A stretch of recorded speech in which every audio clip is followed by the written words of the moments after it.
परमेश्वर के नाम में आप सबों को जय मसीह की। आज के मनन के लिए हम पढ़ेंगे मरकुस रचित सुसमाचार 12वां अध्याय 44 पद। क्योंकि सब ने अपने धन की बढ़ती में से डाला है, परंतु इसने अपनी घटी में से जो कुछ उसका था अर्थात अपनी सारी जीविका डाल दी है। निर्धन फिर भी धनी, उसने अपनी घटी में से जो कुछ उसका था अर्थात अपनी सारी जीविका डाल दी है। यीशु ने अपने शिष्यों को अपने पास बुलाया और कहा, मैं तुमसे सच कहता हूँ कि मंदिर के भंडारों में डालने वाले में से इस कंगाल विधवा ने सबसे बढ़कर डाला है, क्योंकि सब ने अपने धन की बढ़ती में से डाला है, परंतु इसने अपनी घटी में से जो कुछ उसका था अर्थात अपनी सारी जीविका डाल दी है। वह भौतिक रूप से निर्धन थी, पर आत्मिक रूप से धनी थी। दूसरे के पास पूंजी अधिक थी, पर उसके पास विश्वास अधिक था। परमेश्वर ने इस संसार के निर्धनों को चुना है कि विश्वास में धनी हो। याकूब 2:5 में हम पढ़ेंगे, मेरे प्रिय भाइयों सुनो, क्या परमेश्वर ने इस जगत के कंगालों को नहीं चुना कि विश्वास में धनी और उस राज्य के अधिकारी हों जिसकी प्रतिज्ञा उसने की है जो उसे प्रेम रखते हैं। अपनी वस्तु को परमेश्वर के लिए देना हमारी आराधना की सर्वाधिक व्यवहारिक अभिव्यक्ति है। पैसा बहुत कुछ बनाता है, पैसा मायने रखता है। पैसे के संबंध में ये लोगों की युक्तियाँ हैं। इसलिए बाइबल हमें सावधान करती है कि रुपयों का लोभ सब प्रकार की बुराइयों के जड़ है। पहला तीमुथियुस 6:10 में हम पढ़ते हैं, क्योंकि रुपयों का लोभ सब प्रकार की बुराइयों की जड़ है, जिसे प्राप्त करने का प्रयत्न करते हुए बहुतों ने विश्वास से भटक कर अपने आप को नाना प्रकार के दुखों से चलनी बना लिया है।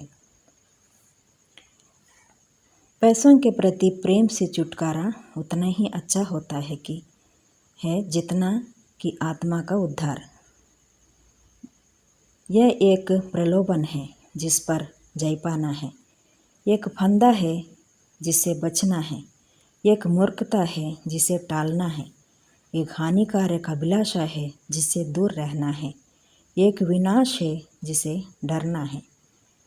परमेश्वर हमें धन संपत्ति देते हैं और देखते हैं कि उसका उपयोग हम कैसे करते हैं। यीशु जानबूझकर भंडार के सामने बैठे थे कि देखें कि लोग कैसे उसमें पैसे डालते थे। कलीसिया हिसाब रखती है कि हम कितना रुपये पास रख छोड़ते हैं। अपने पास रखना जैसे जैसे कम होता जाता है, आराधना रूपी सीढ़ी में हम उतने ही ऊपर और ऊपर पहुंचते हैं। ये सच्चाई मकदूनिया के विश्वासियों के उदाहरण से समझाई गई। भारी कंगालपन के बढ़ जाने से उनकी उदारता बहुत बढ़ गई थी। इस पर टिप्पणियाँ करते हुए पौलुस कहता है, उन्होंने अपने आप को प्रभु को दे दिया। विशुद्ध आराधना, त्यागपूर्ण देना, क्षमता से अधिक देने की योग्यता एक सदस्य या मसीह के देह के किसी एक भाग द्वारा दिया जाना निश्चय रूप से अन्य को प्रभावित कर परमेश्वर का अधिक और अधिक धन्यवाद करता है। इसमें कोई शक नहीं कि परमेश्वर को उसमें प्यार हो जाता है जो गिन गिन कर नहीं पर हर्ष देते हैं। प्रिय मित्रों, उस कंगाल विधवा ने उसके पास जो कुछ था प्रभु के चरणों में रख दिया और उस विधवा का जीवन एक आदर्शी जीवन बन गया है और हर जगह उसकी प्रचार होती है। प्रभु को देने में क्या हमारा जीवन नमूना बना है?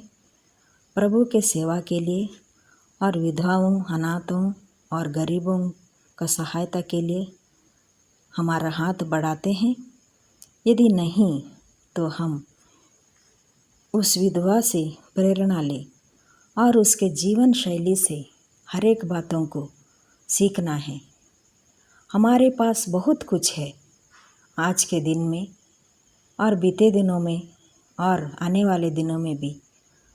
उसके दिन के लिए भी हम रखा है।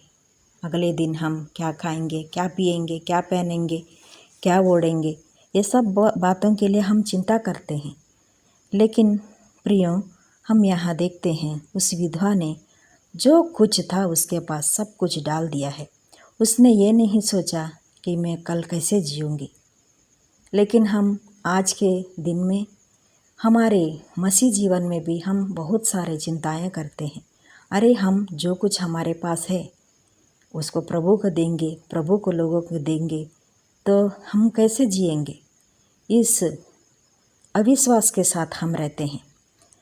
लेकिन हम इस विधवा के जीवन से ये सीखते हैं, सचमुच इस विधवा ने एक बहुत अच्छा अपना प्रेरणा लोगों के लिए छोड़ा है और उसके द्वारा कई सारे लोग बहुत बातों को सीखा है।